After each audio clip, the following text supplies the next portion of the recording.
Is this okay for a high heat area? Um,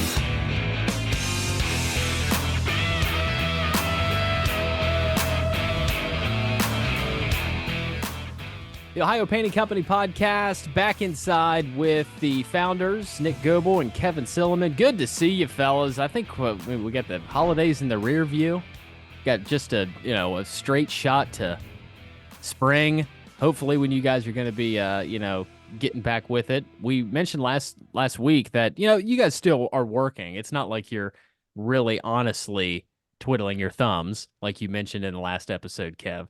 But pulling my thumbs Actually, right now. Nick is twiddling his thumbs, but we are still working. he's waiting for his turn to talk. Yeah, we just started an outside job today. Of Awesome. course, we're early in the year. Mhm. We're not into February yet, although we might be on this episode. Yeah, definitely on this episode we are February 8th, I think. So Valentine's Day right around the corner. That being said, all the pinks and whites are going to be a focal point for some people. How sweet. You guys are something else.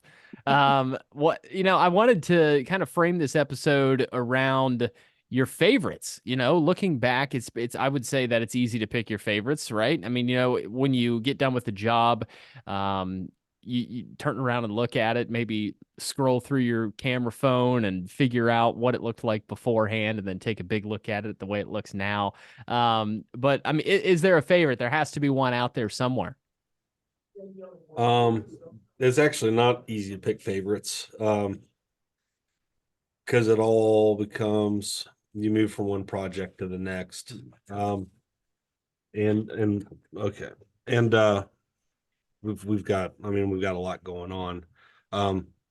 So that doesn't mean that we don't have favorites in the time. It's like you're always in the moment, like I say, quarterback mentality. I mean, you're in the pocket, you're doing what you can to get through. There's some jobs that go easier than others. That's not a metric really to pick a favorite really. Sometimes it can be because you get a chance to take a breath. Mm-hmm. But no, it goes by. But and we take a lot of pictures too, so that doesn't really serve as a great memory. But we can definitely pick favorites in retrospect when we focus and think about it. And then once you do that and you start thinking about them, they start flooding in. And common theme throughout is you get into this industry because you're weird and you love paint and all things paint, and you love to see the transformation.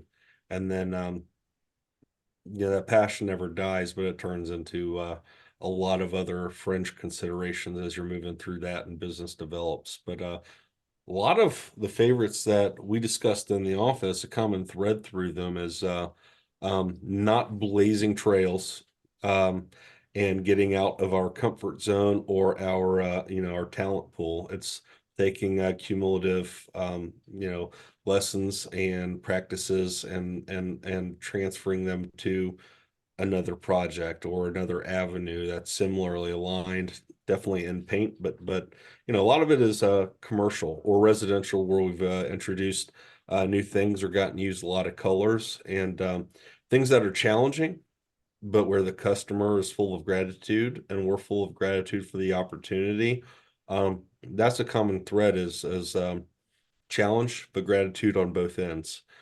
Which I'd love to say that every customer that we have is extremely grateful. Most of them are, but a lot of, unfortunately, with business, it ties into the transaction or the exchange and getting everything that you ask for. And we certainly try to give everything and more. It's part of our lifeblood. We want people, like Kevin says all the time, we want our customers to love us. Mm-hmm. But at the end of the day, we have a job to do, and there's money, exchanging hands. So that kind of muddies the water a little bit, from the warm fuzzies and emotional stuff. But yeah, we have a lot of favorites, and I'm sure once you start talking about them, we'll probably go on forever. So that's the whole premise of this episode, right? It's because Right. we Yeah. last one. Exactly. Mhm. You said something, Nick, that I think Kevin and I talked about in episode 2, and that was the Nick is sick episode, and you weren't there. But Kevin, you were putting a focus on how painters are labeled as handymen. And, you know, that can spread into really any episode, and we can bring that up as much as we want. But Nick, I really didn't get your take on that very much, that handyman aspect of doing what you guys do. Do you feel the industry is sometimes taken for granted? Oh, yeah, 100%. I mean, that's why we seem like such weirdos. I mean, fact is, there's literally paint on everything. Look out your window. Yeah, It's like exactly. everybody has a lawn. Landscaping companies exist for a reason. Everybody's got lawn and trees, and if you don't, there's parks and everything else. I mean, there's literally paint on everything. Stands as beautification, but its primary focus is protection. Um, but it gets lumped into, well, I mean, the truth of the matter, anybody can buy, a $25 brush and cut pot and an $80 ladder and go paint a room. So, the entry level for this industry is extremely low. And that's America. So I mean, it's capitalism and competition, and you know it gets when you start out, also, you don't have a backlog of jobs, so you take on these other things, and then some people evolve into the handyman, and those guys they're like punch out guys for home builders. You need one guy in the end to hold everyone accountable, and can also tighten things up. And so handymen are definitely essential, but painting is not a handyman service. It Right. is an endless rabbit hole of rabbit holes of rabbit holes of and it's not rocket science, but we make it rocket science because we want it to last as long as it's going to for our customers. Yeah, there you go. And, handy men, you're handy to have. 4094443. So if you need to get a hold of them, the lower left-hand corner of this video frame is going to tell you how to get in touch, whether it be on their website or directly via phone. I normally don't do an honorable mention question before the main questions that are based on the episode, and we may rearrange this a little bit, but we're about ready to do our laundry room. And give me Sherwin-Williams dark colors, black colors. What's the biggest black? Bet you we both say it at the same time. 1, 2, 3. Iron ore. He waited. Oh, okay. No. Iron ore is like the most popular color right now as far as the darker color. Okay. I mean, it's just got a good flow. It's hard to pick out a color and say, this really goes with everything. But, being as dark as it is, dark things go. I almost wore a black t-shirt under here, because it would have went these days, but yeah, the black, the iron ore, that is probably the one color that is you could paint the whole thing, trim, walls, window, I mean, everything. Yeah. Everything in iron ore, and it would be just fine. For a laundry room, it gets pretty hot down there, obviously, with the dryer running, things like that. Obviously, the pipe that leads to the outside where the vent is on the dryer extracts a lot of heat. But is this okay for a high heat area? Well, you got that at Lowe's, so Yeah. we honestly couldn't tell you about that product. It's so different. It's just a different branding because they sell it, to a customer base that they're hoping is going to paint, their house like you have. How long have you lived in your house? Like 4 years. Yeah. And 4 years, and you painted it 4 times, literally. Exactly. Yeah. Right. Yeah.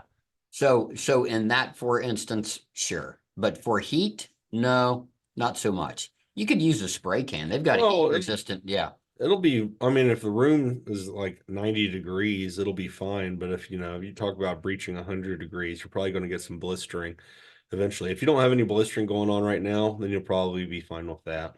Nick, did you see Kevin's face when I lifted this up? Is it because it's reversed? No, it's the home, the DIY or DIY. Ah, okay. So you guys use the right stuff. We use the stuff for consumers. Here's the thing. You've got a couple of decent resources in the paint industry that get you killer pricing. Yeah, like that gallon of paint on the real thing. That gallon of paint cost you more than what a good gallon of paint would have cost you just through us and through our company. Not that it's bad, but they Sherwin-Williams bought out Valspar, and then that got them into Lowe's, and so they have a completely separate line that is basically meant to compete with Behr paint. And so anyhow, if you need paint, text Kevin or even me. Just go into the Sherwin-Williams there. Jay goes in all the time. Yeah. Okay. All right. It's for Coleman. I'm learning too, fellas. So, Use our account. all Yeah. Yeah, right, well, I will. let us know what you're painting, and then that way we'll give you the best paint for that project price wise, because there's multiple paints that you could buy, but we don't buy all of them all the time, so we get better prices on the ones that we do. Okay. So basically though, you might not get the best coverage with it. If you do, get rid of the paint and start fresh. But it should have the right tolerances to hold up in that laundry room. I mean, it really should. Yeah, And as for all long as purposes. you put the first coat on and you think it's going to cover in two, I'd move forward with it. You already bought it. And it's got enough conditioners in it because it's built for DIY that it should be fairly easy for you to roll it out without it drying too fast. But Okay. yeah, if you have issues on the first coat, you have any doubt it's going to cover in two, then I'd probably just use that gallon as a primer and then switch over to the real deal. Now, you guys said iron ore was the hot ticket, right? Yeah. Okay. It's Oh, This, it is. this is tricorn, which I think you Tricorn's good. It's just yeah. it's a neutral black. It's like, It's a true black. yeah, it's a true black. There we go. All right. True black that they can make with their pigments there in the store. Yes. A lot All of right. dark blue in that. Well, hey, thank you for the lesson.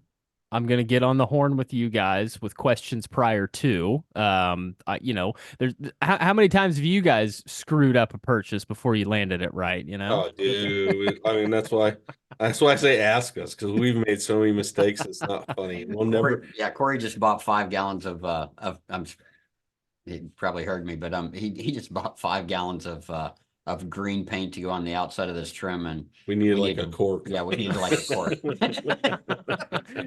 In that instance, what happens? Do you take it back and it sits on the little rack of mist tent, or do you guys put it somewhere else and hope to use it later, like that piece of wood that everybody has in their garage? The proper answer is we dispose of it properly. Oh, good, good, good. And we'll maybe talk about that a little bit later because we do need to get back on topic, fellas. So thanks for the lesson back there. I'll send you pictures when it's done. We got a whole thing, a new cabinet and shelf and all that going into our very small laundry room that we have in this house. But okay, so picking favorites, with the houses and commercial properties that you do you take the same kind of, I would say, care that you would use in a house to a commercial property? It's different. It's different. Like, yes, a lot of the same practices, just safety, cleanup, protection of adjacent areas. But there's an efficiency built into it and it's larger scale. So it's like, you're in a residential 15 by 15-foot room, you can use drop cloths on all the floors. If you're on in a commercial, where instead of drop cloths, we're using craft paper and we're using a lot of it.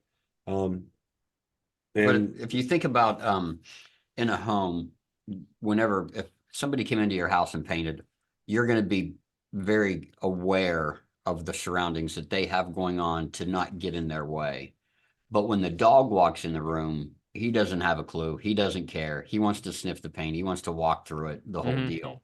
So in the same realm in commercial, it's not they're like the dogs, right? And I don't mean that disrespectfully. I'm just saying they've got a job to do that has nothing to do with us, and we're just pretty much in their way, like the dog. You know what I mean? The dog's coming through like, what are you doing in my area? Right, You know what I right. mean? So they're just curious, and they tend to walk through the paint, so to speak. And so you have safety things that are, you've got to be more aware of. And I mean, that's just one of the things. Yeah. Yeah. That's in safety. There's- Safety is unreal. there's a lot of commonality between them, though. It's a mindset of clean up what you can, work in the moment, don't wait till the end. Just like your regular cleanup and maintenance, you have that. Your focus. In our home, we're in the middle of somebody's living room where they're living, napping, watching TV as a family at night, all that. Typically that's going to be the first place we get done so they can live their life while we're still finishing the rest of their house. When it's commercial, you want to make sure that, like Kevin said, those people are there to do their job. So we want to stay out of their way. We don't want the business. We want to do our job without affecting or impacting their revenue, their processes, just regular business. I mean, business pays us, so we don't want to do anything to cause them to lose money while we're executing our services to them. But a lot of it is it's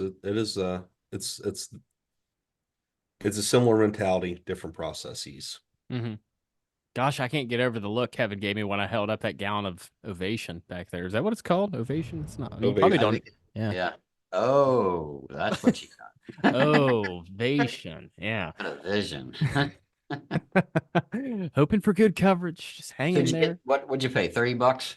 I can't remember. We got 1 gallon of that and another gallon of a white color. What's a popular white? Because that's the one we probably got. It sounded familiar when we picked out the card. Snowbound. Snowbound, pure white. It might have been pure white now that I'm thinking about it, but I'll get back to you. I'm sure you'll be able to tell once I send you the pictures, but it's a project that we're getting started on here. That start fresh, start new year project that we typically do every single year, but Yeah. to get back in here, to kind of wrap things up, we did get off topic a little bit, but that is what this show's all about, and I'm perfectly fine with it whenever it happens. I say takeaways. Things that you take away from projects. I'm sure it happens all the time. You guys still learn. I mean, I'm still learning new things in the industry that I'm in that I feel like I kind of created for myself, and I take away things all the time. So, when you leave a house, are you taking those particular ideas or the things that worked to other houses and commercial properties too? Yeah, there's one of the big things that we started doing probably, well, it would have had to have been over 15 years ago, was where you get an expansion and contraction. Is that the right joint that it's going to continue to open up, right? And so it's a crack. Normally it's above a door, or a header. But instead of putting more drywall mud in that and making, whenever that friction starts to happen again, making that drywall crumble, we put an acrylic in there, and then it gives it the elasticity that it needs. Okay, so then we'll put paint over that.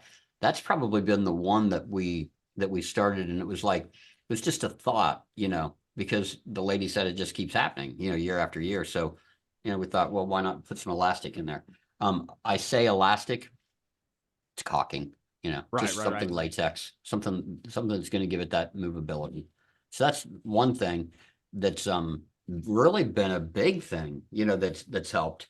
Now trying to get the guys to, apply that and do it flush, and, after it sinks, do it again, and, do it the right way is a little challenging, but it's good. But I'll say the one thing that I wanted to mention, that what I've loved the most, probably out of, my favorite jobs, are the jobs when you turn people around, whenever they're so I don't want to say involved with themselves, but they're just not nice people at the beginning, because they don't know you. They can't trust you. You just seem like another contractor that ripped them off. But turning that around to the point where they're literally handing out hundreds of dollars in tips to the guys, because they love us so much. That's our goals. But those are the jobs I like. Corey was on a job recently where he sat on the porch with the guy as one of the painters drove off. And the guy looked over at Corey, and he says, well, what do you do now? And Corey says, I don't know. This has never happened before. He was just real honest with him. And turned out the customer was wrong, and he apologized to the painters, and they came back, and he really just did an amazing job of coming back. I mean, he really threw it down. He gave an amazing tip, to the guys. But those are what we like, I mean, the people that really appreciate the fact that we are really just people, and I mean, we're just human, and we might make mistakes, but it's only paint. That's the thing, so that got a little off of the subject of what I was talking about with Corey, it being only paint, because we really hadn't done anything wrong. But it was an issue with something different, but that had nothing to do with us. But needless to say, yeah, those are the guys that we like to turn around. One more on that is Devon and I left years ago, left a house, and the wife of the guy that ticked us off enough to where, we're just not going to take abuse, to take abuse, Sure.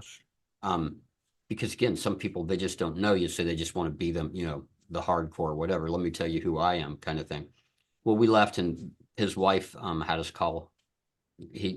him call us back that night, and apologize.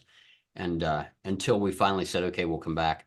I ended up being the pallbearer for that guy No years kidding. later. So, I mean, you create these friendships, and those are the ones you remember. Those are the ones that are like, and it doesn't matter if it's a friendship of, you calling up and saying, hey, what do I do in this scenario? Can I use your paint discount again? I mean, it doesn't matter. It really doesn't. It's the closeness. It's the fact that they can rely on us enough to where they don't have to be afraid to say, they're really not the people I want to talk to. I don't want to embarrass myself.